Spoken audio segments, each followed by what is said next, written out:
रोहनपुर नामक एक छोटा सा गांव था। ये गांव खेतों और चारों तरफ फैले हुए जंगलों से घिरा हुआ था। गांव के लोग साधारण लेकिन मेहनती थे।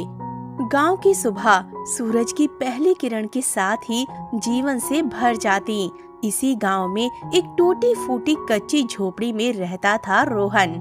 चेहरा सांवला लेकिन तेजस्वी था। आंखों में गहरी जिज्ञासा और हिम्मत झलकती थी। उसके शरीर पर मेहनत और जंगल की ठंडी गर्म हवाओं का असर साफ दिखता था। रोहन अपने गांव के अन्य लड़कों से थोड़ा अलग था। उसे खेतों में काम करने से ज्यादा जंगलों में घूमना और शिकार करना पसंद था।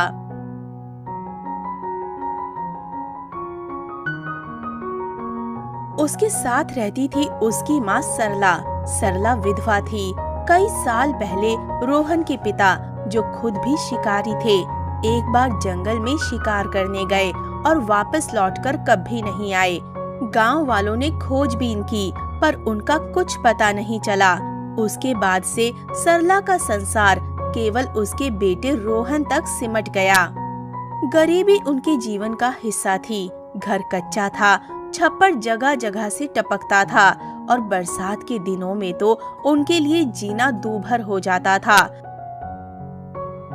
रोहन अक्सर जंगल से कुछ न कुछ लेकर आता, कभी फल, कभी लकड़ियाँ और कभी छोटा मोटा शिकार।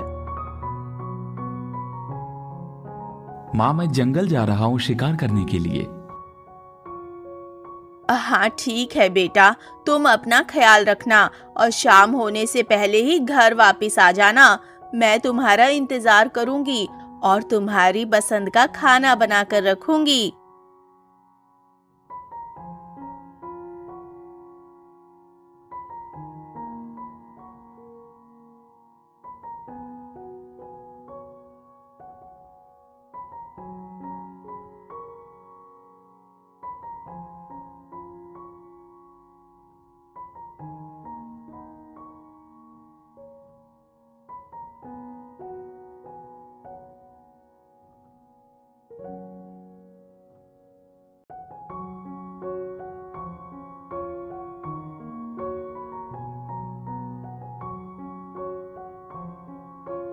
आज मैं कोई बड़ा शिकार लाऊंगा, शायद कोई जंगली सूअर। माँ बहुत खुश होगी। जंगल का वो हिस्सा उसके लिए नया था। वहाँ के पेड़ बहुत घने थे और जमीन पर फैली झाड़ियों में अजीब सी नमी थी। हवा में किसी अनजाने फूल की गंध घुली थी, जो सामान्य दिनों में नहीं मिलती थी।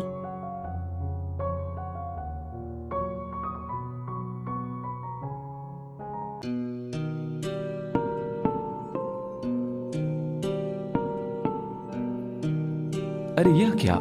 यह तो भाग गया। कोई बात नहीं, मैं कहीं और जाकर देखता हूँ, शायद मुझे कोई और शिकार मिल जाए।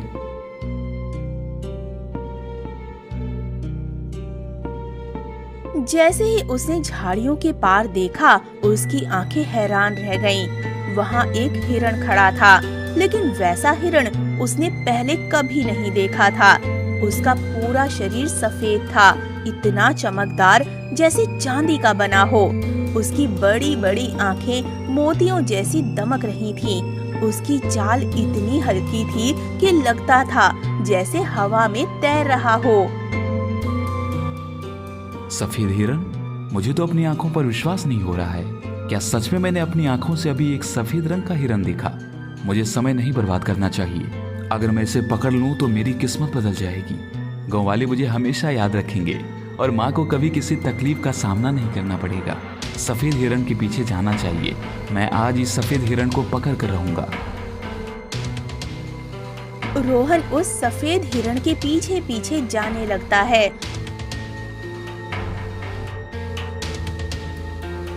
लेकिन बहुत दूर जाने के बाद अचानक से वो सफेद हिरण वहाँ से गायब हो जाता है। ये देखकर रोहन चौंक जाता है। ये कैसे हो सकता है? वो इधर उधर देखने लगा, लेकिन कहीं पर भी उसे हिरण नजर नहीं आया। काफी देर तक खोजने के बाद भी जब उसे हिरण नहीं मिला, तो वो थका हारा वापस लौटने लगा। रास्ते भर वो सोचता रहा। आखिर वह गायब कैसे हो गया? क्या वो सचमुच जादुई हिरण था? अगर मैं उसे पकड़ लूं तो सचमुच मेरी किस्मत बदल सकती है।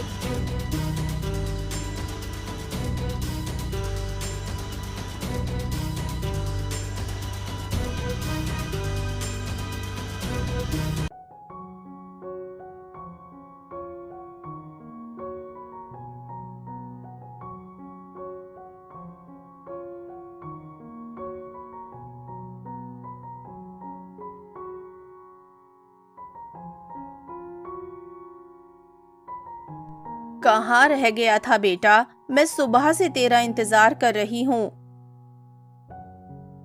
रोहन ने अपनी माँ को सारी बातें बताई, कैसे उसने जंगल में एक सफेद हिरण देखा और कैसे वो अचानक गायब हो गया। माँ, अगर मैं उस सफेद हिरण को पकड़ लूं तो हम गरीब नहीं रहेंगे। मैं कल शाम फिर जंगल जाऊंगा और इस बार मैं उसे पकड़ कर ही लौटूंगा। बेटा, जब तुमने सफेद हिरण को देखा था उसी वक्त तुम्हें उस हिरण का शिकार कर लेना चाहिए था। ऐसे जानवर बहुत शातिर होते हैं, वो तुरंत चकमा मारकर वहाँ से भाग जाते हैं। खैर, जाने दो बेटा, तुम्हारी किस्मत में वो सफेद हिरण नहीं था, उसे भूल जाओ। बेटा, मुझे डर लग रहा है, कहीं वो सफेद हिरण कोई दुष्ट राक्षस तो नहीं है जो हिरण का रूप लेकर जंगल में घूम रहा हो। बेटा, मुझे बहुत डर लग रहा है। मैं तो तुमसे कहती हूँ कि उस हिरण का पीछा करना छोड़ दो और छोटे मोटे शिकार करके घर वापस आ जाओ। मुझे तेरी बहुत चिंता होती है। बेटा, तेरे अलावा मेरा इस दुनिया में है ही कौन? माँ, आप सही कह रहे हो।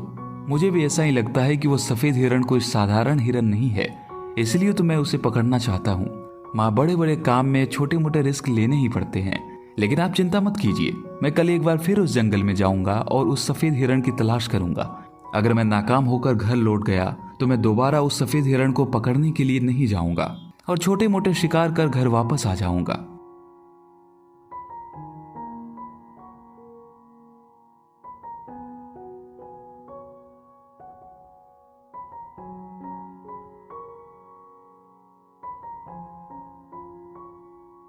उस रात रोहन देर तक सो नहीं पाया। उसकी आंखों के सामने बार बार वही चमकता हुआ सफेद हिरण आता रहा।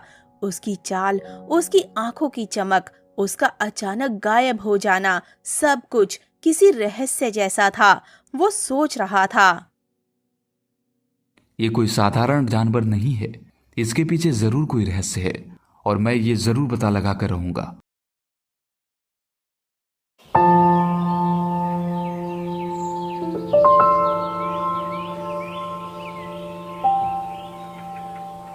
अगले दिन सुबह का समय रोहन के लिए बेचैन कर देने वाला था।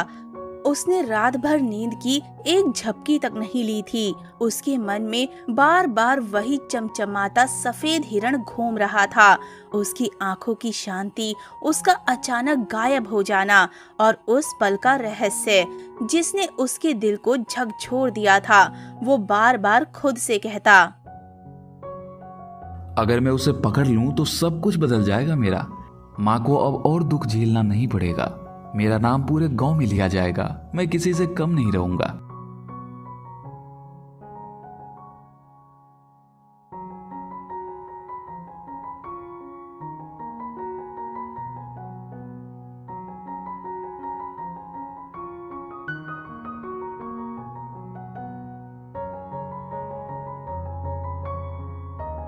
माँ, मैं जंगल जा रहा हूँ। आप मुझे आशीर्वाद दीजिए कि आज मैं अपने काम में कामयाब होकर आऊंगा।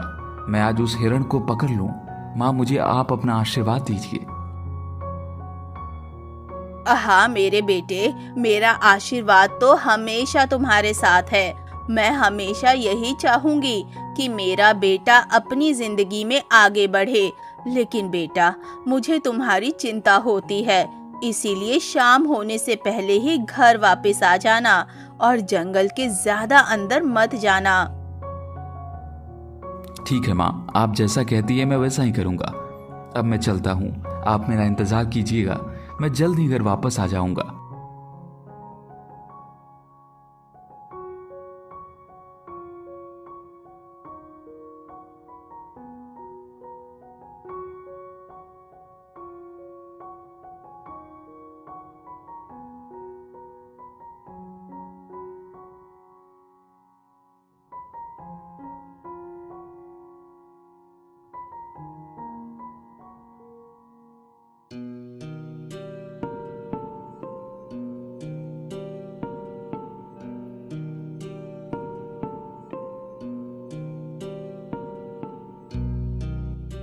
यह क्या? सफेद हिरन, आज मैं तीर नहीं चलाऊंगा और मैं इस हिरन को अभी नहीं पकड़ूंगा। मैं अच्छी तरह जानता हूं कि यह सफेद हिरन कोई साधारण हिरन नहीं है, जरूर इसके पीछे कोई बड़ा रहस्य है। आज मैं सफेद हिरन के पीछे पीछे जाऊंगा और इस हिरन का रहस्य पता करके रहूंगा।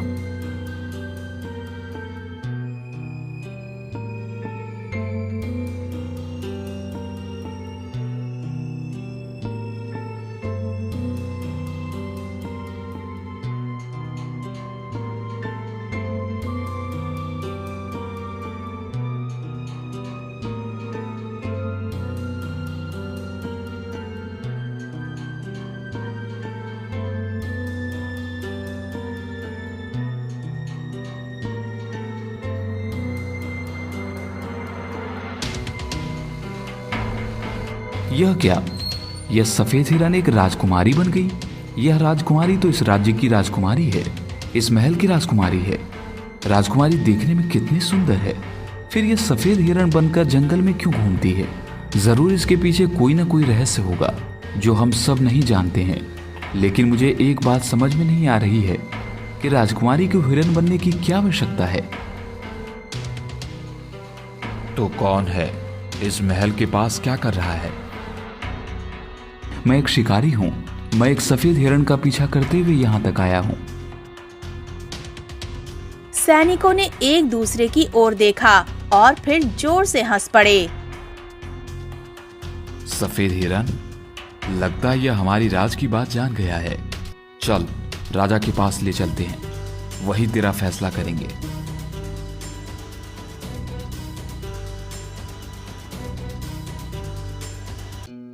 सैनिक रोहन को घसीटते हुए महल के अंदर ले गए। भीतर का दृश्य और भी अद्भुत था। वहाँ की दीवारें सोने और चांदी की थी। विशाल झूमर लटक रहे थे, लेकिन रोहन की नजर बार बार उसी सवाल पर टिक रही थी, सफेद हिरण कहाँ गया? कुछ ही देर में उसे एक बड़े दरबार में ले जाया गया।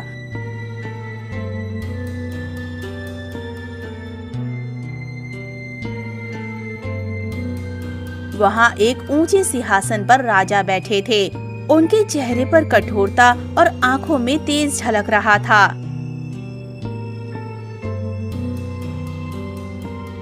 महाराज, यह लड़का जंगल से आया है। कहता है वो सफेद हिरण का पीछा करते हुए यहां तक पहुंचा है। सफेद हिरण? तो तू हमारे सबसे बड़े राज तक पहुंच गया। लड़के, तू कौन है? कहां से आया है? महाराज, मेरा नाम रोहन है। मैं पास के गांव से हूँ। मैं शिकार करने जंगल आया था, तभी मैंने सफेद हिरन देखा और उसका पीछा करते करते यहाँ तक आ गया। सफेद हिरन? तो तूने उसे सचमुच देखा है? हाँ महाराज, मैंने देखा, लेकिन मैं बस शिकार करना चाहता था, मेरा कोई और इरादा नहीं था। सफेद हिरन का रहस्य इस राज्य का सबसे बड़ा राज है। कोई बाहरी व्यक्ति उसे देखिए, यह हमारे लिए खतरे की बात है। और तूने तो उसका पीछा भी किया। महाराज, मेरा कोई बुरा इरादा नहीं था, मैं तो बस शिकार कर रहा था। मैंने सफेद हिरन देखा और उसके पीछे पीछे यहाँ आ गया। अब जब तूने हमारे राज को जान ही लिया, तो तुझे इसकी सजा भुगतनी होगी। इसे कैद खाने में डाल दो।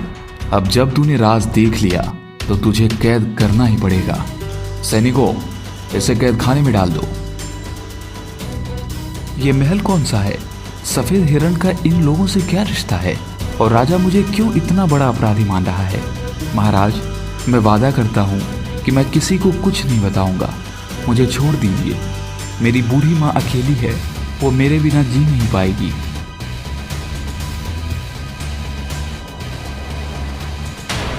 सैनिकों ने रोहन को पकड़कर दरबार से बाहर ले गए। उसके दिल में डर और सवाल दोनों उमड़ रहे थे।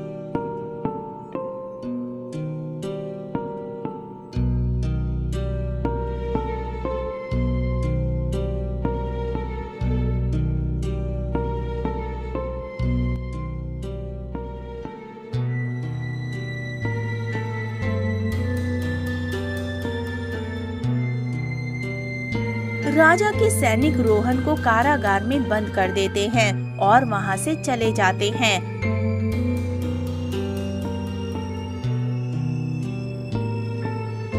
रोहन को पहली बार लग रहा था कि उसकी जिज्ञासा ने उसे गहरी मुसीबत में डाल दिया है। काश मैं लालच में ना पड़ता, काश मैं अम्मा की बात मान लेता। मुझे तो हिरण को छोड़ देना चाहिए था। नहीं, ये साधारण हिरण नहीं है। इस महल और हिरण के बीच कोई ना कोई गहरा रहस्य जरूर है, तभी तो राजा इतना डर रहा है। अचानक उसे लगा कि कैद खाने के गलियारे में किसी के कदमों की धीमी धीमी आहट आ रही है। वो चौकन्ना हो गया। कदमों की आहट धीरे धीरे उसके पास आती गई और फिर सलाखों के उस पार उसने एक स्त्री का चेहरा देखा। वो रानी थी, महल की रानी, जिनके चेहरे पर शांति और करुणा झलक रही थी। यह तो वही राजकुमारी है जिसे मैं महल के बाहर सफेद हिरण में देखा था और फिर सफेद हिरण का रूप बदलकर ये राजकुमारी बन गई थी। राजकुमारी, आप यहाँ इतनी रात को? डरो मत, मैं तुम्हें नुकसान पहुंचाने नहीं आई हूँ। मैं तुम्हें सच बताने आई हूँ, क्योंकि तुम वही हो जिसके आने की भविष्यवाणी बहुत पहले की गई थी। भविष्यवाणी? कौन सी भविष्यवाणी? जो सफेद हिरण तुमने जंगल में देखा, वो कोई साधारण हिरण नहीं था। वो सफेद हिरण जो राजकुमारी बन गई थी, वो कोई और नहीं बल्कि मैं ही थी। हाँ, ये सच है। मैं दिन के समय सफेद हिरण बनकर जंगल में घूमती हूँ और रात में अपने असली पहचान के साथ राजकुमारी बन जाती हूँ। ये कोई नियति का खेल नहीं है या फिर कोई जादू भी नहीं है, बल्कि एक श्राप है जो मुझे बहुत पहले एक हिरण ने दिया था। लेकिन राजकुमारी, ऐसा कैसे हुआ? कोई इंसान हिरण कैसे बन सकता है? कुछ साल पहले की बात है। मुझे शिकार करने का बहुत शौक था। इसीलिए मैं शिकार करने के लिए एक दिन जंगल गई थी।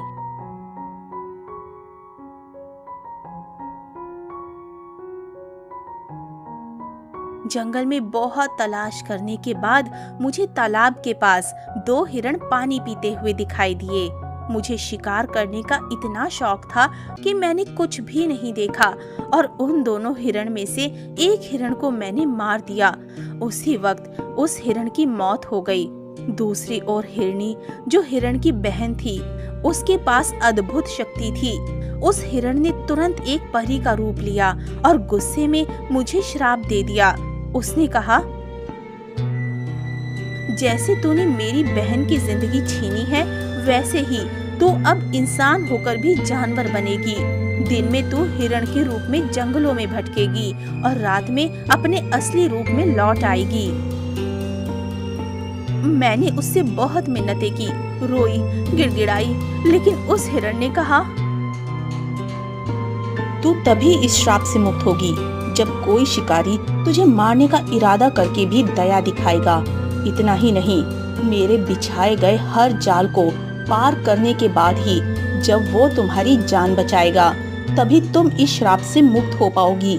और इस स्वार्थी दुनिया में ऐसा कोई नहीं है जो तुम्हारी जैसे हिरण को देखकर मारना ना चाहे। जैसे तुमने मेरी बहन को मारा, ठीक उसी तरह कोई शिकारी आएगा जो तुम्हें मारना चाहेगा। और जिस दिन किसी शिकारी ने तुम्हें मार दिया, उसी दिन तुम्हारी मौत हो जाएगी।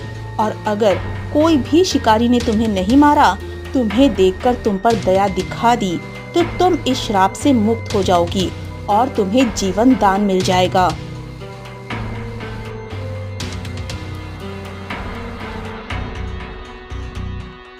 मतलब मैंने कल जिस सफेद हिरण का पीछा किया था, वो असल में राजकुमारी थी? हाँ, और तुमने देखा कि मैं अचानक गायब हो गई। दरअसल मैं महल के अंदर लौट आई थी, लेकिन राजा, मेरे पिता इस राज को बहुत गहराई से छुपा कर रखना चाहते हैं।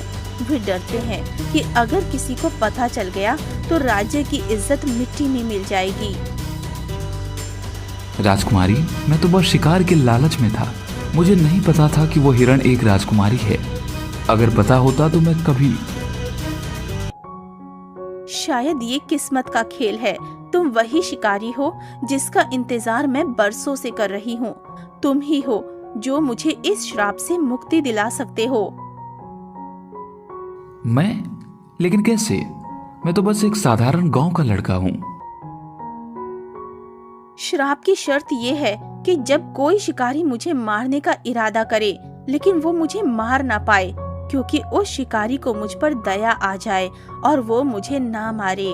जब तुम ऐसा करोगे तभी वो श्राप टूट जाएगा और मैं हमेशा के लिए उस श्राप से मुक्त हो जाऊंगी।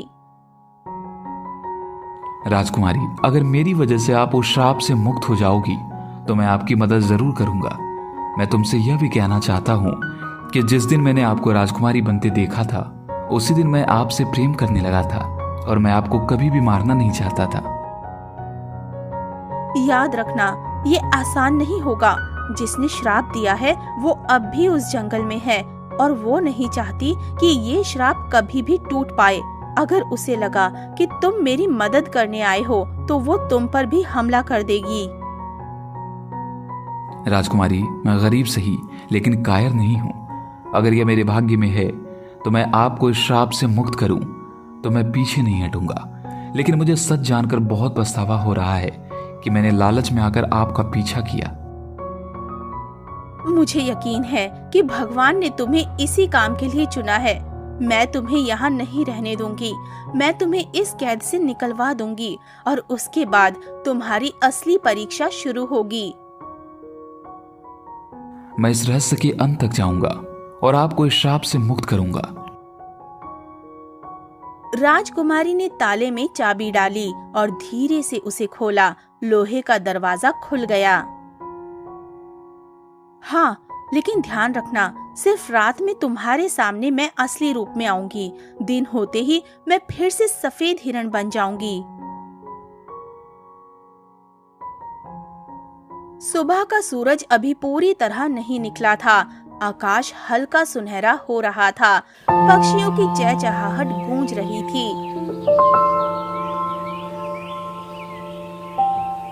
महल के गुप्त कक्ष में राजकुमारी खिड़की के पास खड़ी थी। रोहन भी वहीं था। उसके मन में उत्साह और डर दोनों साथ साथ पल रहे थे। उसके सामने वही सुंदर सफेद हिरण खड़ी थी जिसे देखकर कल वो चौंक गया था। रोहन ने ये दृश्य अपनी आंखों से देखा और दंग रह गया। हे भगवान, ये सचमुच श्राप है। राजकुमारी इंसान से जानवर बन गई।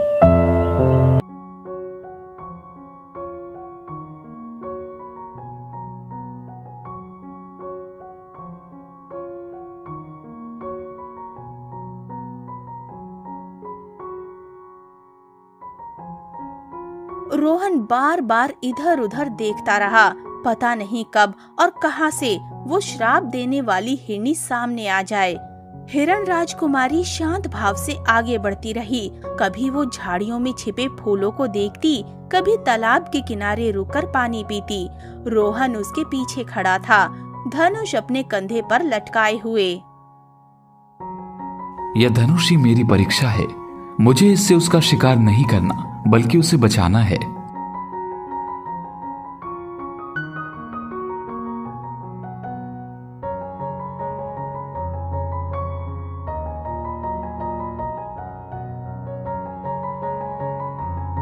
अचानक सामने की झाड़ियों से हल्की सी हंसी सुनाई दी। वो हंसी मानो किसी इंसान की नहीं बल्कि किसी अद्भुत प्राणी की थी। रोहन ने तुरंत धनुष संभाला। हिरण राजकुमारी भी डरकर पीछे हट गई।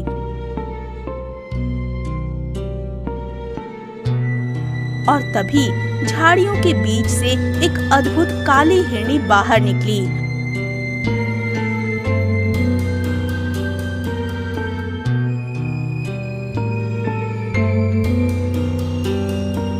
उसकी आंखें लाल चमक रही थी।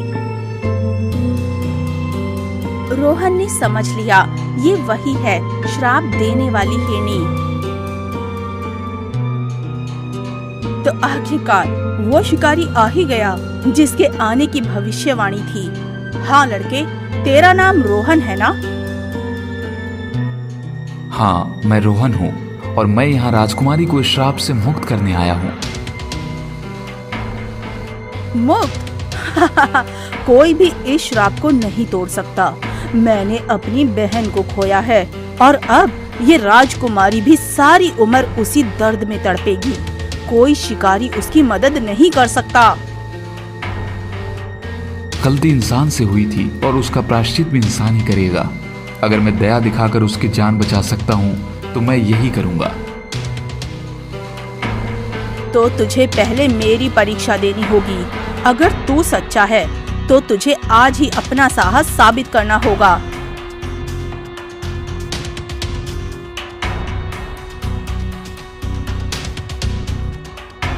रोहन ने चारों ओर देखा। अचानक उसके सामने 3 और सफेद हिरण प्रकट हो गए। सभी राजकुमारी की तरह ही दिख रहे थे। रोहन चौंक गया। ये सब राजकुमारी जैसी दिख रही है। अगर तुझे लगता है कि तू उसकी जान बचा सकता है तो बता, इन चारों में असली कौन है? हे भगवान, ये कैसी परीक्षा है? नहीं, मुझे किसी पर हमला नहीं करना है। मुझे बस यह जानना है कि असली राजकुमारी कौन है। रोहन ने ध्यान से देखा। चारों सफेद हिरण एक जैसे दिखते थे, लेकिन उनमें से एक की आंखें नीली थी, जो रोहन ने कल रात राजकुमारी के इंसानी रूप में देखी थीं। यह वही है, यह असली राजकुमारी है।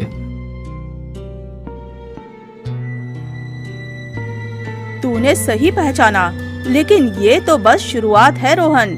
अगर तुझे सचमुच श्राप तोड़ना है तो तुझे और भी कठिनाइयों से गुजरना होगा। और याद रख, मैं बार बार तेरी परीक्षा लूंगी।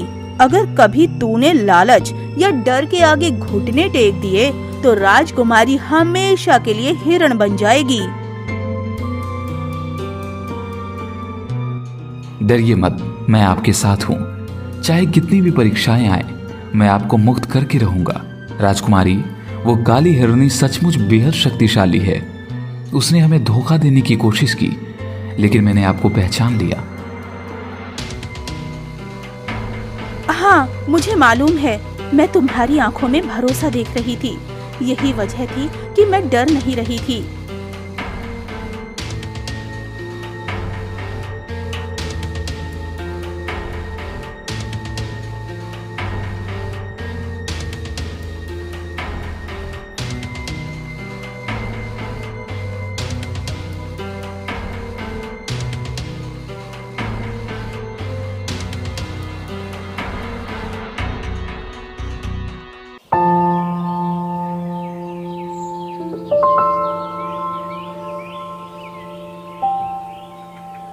सूरज की पहली किरण के साथ ही राजकुमारी फिर से सफेद हिरण में बदल गई।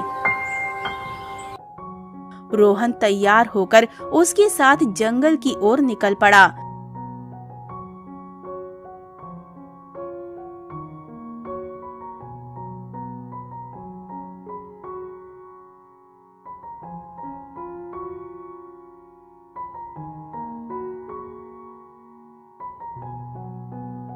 जंगल के बीच में पहुंचते ही सामने एक खुला मैदान आया। मैदान के बीच में एक अद्भुत नजारा था। सोने और हीरे जवाहरात से भरी एक विशाल गुफा। गुफा से चमचमाती रोशनी निकल रही थी। इतने सारे खजाने देखकर रोहन की आंखें चौंधिया गई थीं।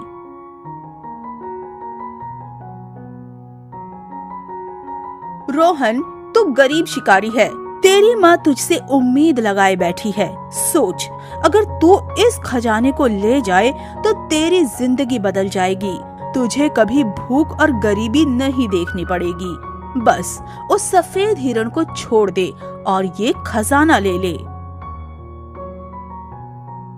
नहीं, मैं इस खजाने के लालच में नहीं पड़ूंगा। इंसानियत सोने चांदी से बड़ी है। मैं अपनी माँ को मेहनत से पाल लूंगा, लेकिन मैं किसी को धोखा देकर नहीं। तुरंत ही खजाने की गुफा गायब हो गई।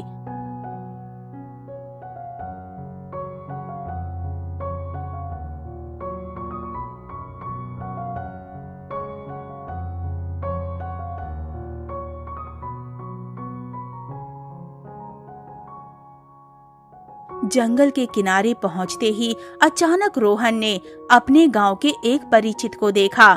वो उसका बचपन का दोस्त था जिसका नाम मोहन था। रोहन, तू यहाँ क्या कर रहा है? यह सफेद हिरण बहुत कीमती है। इसे पकड़कर बेच देंगे तो हम दोनों अमीर हो जाएंगे। मोहन, यह कोई साधारण हिरण नहीं है। अरे छोड़ भी, तू हमेशा दयालु बनने की कोशिश करता है। सोच, यह मौका जिंदगी में दोबारा नहीं मिलेगा। मोहन, मैं तुझसे दोस्ती निभा सकता हूं, लेकिन यह हिरण नहीं। यह मेरी जिम्मेदारी है। अगर तू सच में मेरा दोस्त है तो मेरे फैसले का सम्मान कर, और अगर नहीं तो यहां से चला जा। जैसे ही रोहन ये कहता है, मोहन वहां से गायब हो जाता है। रोहन समझ गया कि ये भी काली हिरनी की ही चाल थी। ये कैसे संभव है? तूने अपनी जान दांव पर लगाकर भी इसको बचा लिया। तेरे दिल में लालच नहीं, सिर्फ दया है। यही वो शर्त थी जिससे श्राप टूट सकता था। मैंने अपनी बहन को खोने के दर्द में ये श्राप दिया था, लेकिन आज पहली बार किसी इंसान ने ये साबित कर दिया कि इंसानियत अब भी जिंदा है। राजकुमारी, तेरा श्राप अब टूट गया। अब तू आजाद है।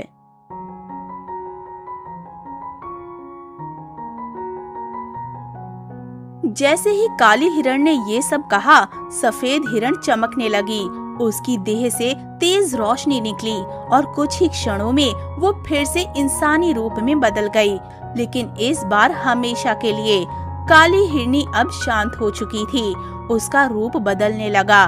धीरे धीरे उसका काला शरीर मिटने लगा और उसके स्थान पर एक सुंदर स्त्री प्रकट हुई। मैं वही हूँ जिसने अपनी बहन को खोया था। दर्द और गुस्से ने मुझे अंधा बना दिया था, लेकिन आज तुम्हारे बलिदान ने मुझे सिखा दिया कि माफ करना ही असली शक्ति है। अब मैं जंगल की रक्षक बनकर रहूंगी, श्राप देने वाली नहीं।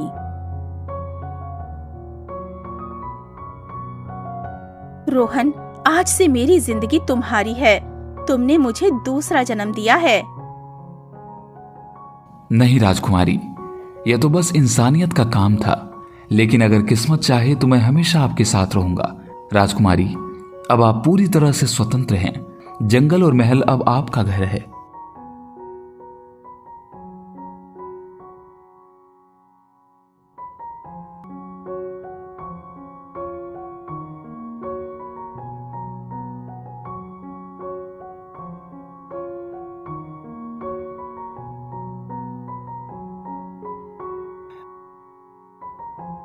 मैंने सोचा नहीं था कि कोई आम इंसान इतनी बहादुरी दिखा सकता है।